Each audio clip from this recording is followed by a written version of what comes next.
영혼의 쉼터를 찾아오신 여러분을 축복하며 환영하며 사랑합니다. 하영지 목사입니다. 여러분, 이제 12월 2025년이 지나가는 시간 동안 잠시 기다림의 시간을 넌지시 던져봅니다. 우리는 무엇을 얼마나 기다리고 살아가고 있을까? 오늘은 기다림이란 말씀을 통하여서 은혜 나누는 시간 되기를 원합니다. 사도행전 1장 4절 사도와 함께 모이사 그들에게 분부하여 이르시되 예루살렘을 떠나지 말고 내게서 들은 바 아버지께서 약속하신 것을 기다리라. 아멘. 우리는 무엇을 기다리며 살아가고 있나요? 여러분, 어떤 생각으로 2025년을 보냈을까요?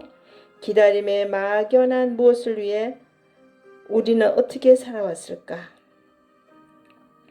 이런 질문을 던져봅니다. 우리의 살아감은 예수님의 재림을 기다림으로 우리가 더욱 단단해지고 성숙해져 가는 것이 아닐까 생각해 봅니다. 시인 정호승은 기다림을 이렇게 표현합니다. 기다리는 마음은 삶의 힘이며 누군가를 살리는 나를 살리는 사랑이며 희망을 포기하지 않는 소망이다라고 말을 했습니다. 예수님은 부활하신 후 40일 동안 사역을 마치고 하늘로 승천하시기 전에 제자들에게 본문의 말씀을 말씀하십니다. 너희들은 예루살렘에서 모이고 떠나지 말고 기다리라 하신 중요한 말씀을 하시고 승천을 하셨습니다. 첫 번째로 모이라고 하시죠. 흩어지지 말고 모여라는 것입니다. 마지막 때는 여러분 모여야 합니다. 우리는 모이기를 싫어합니다. 혼자 있기를 좋아하는 시대가 되었습니다. 우리는 성령의 뜨거운 능력을 받아서 각자의 심령 속에 성령님의 인도함으로 복음을 전하여야 합니다. 역대하 19장 4절 여호사밧이 예루살렘에 살더니 다시 나가서 브엘세바에서부터 에브라임 산지까지 민간에 두루 다니며 그들의 조상들의 하나님 여호와께로 돌아오게 하고 이렇게 말씀을 하셨습니다. 여호사밧 왕이 유다의 왕으로서 하나님께 돌아오게 하려는 의지를 표현한 구절입니다. 그는 예루살렘을 중심으로 브엘세바에서 에브라임 산지까지 두루 다니면서 백성들에게 조상들의 하나님인 여호와께로 돌아오라라고 권면하였습니다. 이는 그의 신앙과 헌신이 국가 전체에 미치는 영향을 보여주었고 하나님께 돌아오는 신앙 회복을 위한 중요한 단계로 해석이 됩니다. 지금 우리 대한민국도 함께 하나가 되어서 모여야 하는 시대입니다. 모여서 기도하고 회개해야 하는 시대입니다. 모두가 지금은 다 각자입니다. 모이긴 하여도 개인적인 마음으로 모두 흩어집니다. 이것이 지금의 시대입니다. 여러분 모여야 합니다. 하나가 되어야 합니다. 나라가 위기라면 모여서 한 마음으로 기도하고 회개의 그릇을 채워야 한다고 생각합니다. 지금의 상황을 아시는 여러분들 회개하셔야 합니다. 기도하셔야 합니다. 모여야 합니다. 두 번째는 떠나지 말고 라고 하셨죠. 예수님은 간곡히 부탁을 하십니다. 예루살렘 그곳에는 약속이 있고 하나님의 계획이 있고 하나님의 역사하심이 있는 곳이니 절대 떠나지 말라고 하십니다. 우리 교회 예배 시간에 아이들은 말씀을 듣지 않고 딴짓만 한다고 어른들은 말합니다. 그러나 아이들은 듣고 있습니다. 사실은. 하지만 어른들은 듣는 척하면서 생각은 다른 곳에 가 있죠. 눈은 앞을 향하여 보지만 딴짓을 하고 있다는 것입니다. 여러분, 우리 예수님께 붙어 있기만 하면 열매를 맺는다고 하셨습니다. 내 인생들을 돌아보아도 큰아이 3세 때 심장마비로 남편을 잃은 저의 개인적인 그 상황 그 시간에도 오직 예수님께 붙어 있었고 그 유혹의 손길이 올 때도 붙어 있었으며 홀로 아이들을 키울 때도 너무 힘들어 내 몸을 던져버리고 싶을 때도 있었습니다. 하지만 그 모든 어려운 상황 속에서도 예수님께 붙어 있었기에 지금의 열매를 맺을 수 있었다고 저도 생각합니다. 내가 한 일이 아무것도 없습니다, 여러분. 내 자신이 몸부림치며 부러지며 여호와께 붙어 있기만 했을 때 역사가 일어났습니다.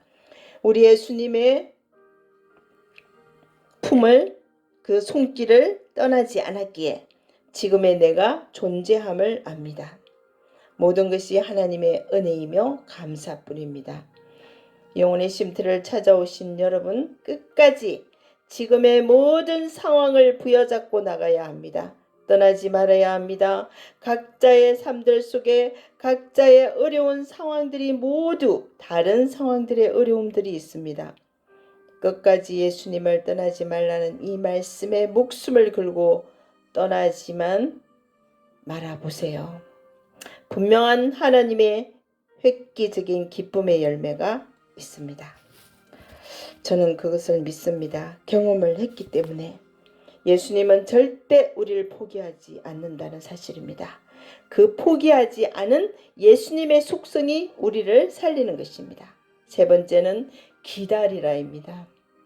우리는 무엇을 기다리고 있습니까? 너무나 빠르게 시대가 급변하는 지금의 세상 속에 우리는 어떻게 살아가야 되는 것인지 그저 멍한 시간들이 다가오고 있습니다. 인문학자들의 견해들이 나오고 있는데 뜻이나 생각이 있는 주관적 견해인 유의적인 견해, 무의적인 의지를 가지지 않는 그냥 손대지 말자, 그냥 이런 주의가 지금 이 세상입니다. 하지만 우리는 믿음의 신의적 관점으로 보아야 한다는 사실입니다. 하나님께서는 분명히 일하십니다. 하나님께서 일하시고 성취하시고 이루어 주실 것을 믿고 우리는 믿음으로 기다리셔야 합니다. 헨리 나우엔의 기다림은 시편 42편 1절이죠. 기다리는 영성은 사슴이 시냇물을 찾기에 갈급한 같이 내 영혼이 주님을 찾기에 갈급하나이다. 이런 기다림의 영성을 가지고 있습니다. 그 영성은 우리의 기다림은 그냥 막연한 기다림이 아닙니다. 우리가 기다리는 것을 현실화하는 약속을 가슴에 품은 기다림입니다. 우리는 이 기간에 예수님의 12월에 예수님의 탄생을 기다립니다. 부활절 뒤에는 성령 강림을 기다리고 예수 성천 뒤에는 영광 가운데 다시 오실 그분을 기다리는 것입니다. 그러나 그것은 적극적이고 한시도 방심하지 않는 기쁨에 넘친 기다림이어야 하겠습니다. 기다리면서 우리가 기다리는 그분을 우리는 기억한다라고 말합니다. 우리의 기다림은 온 힘을 다하여 온 마음과 뜻을 다하여 생명을 다하여 우리 예수님을 기다리는 재림의 신앙을 가지시는 여러분이 되시기를 기도합니다. 마지막 때 물붓듯이 부어주시는 성령을 사모하며 기다리세요. 다시 오셔서 우리를 온전케 하시는 그분을 기다리며 2025년 12월 우리의 소망하는 모든 것이 2026년에는 다 이루어질 것을 믿고 기다려보세요. 떠나지 마세요.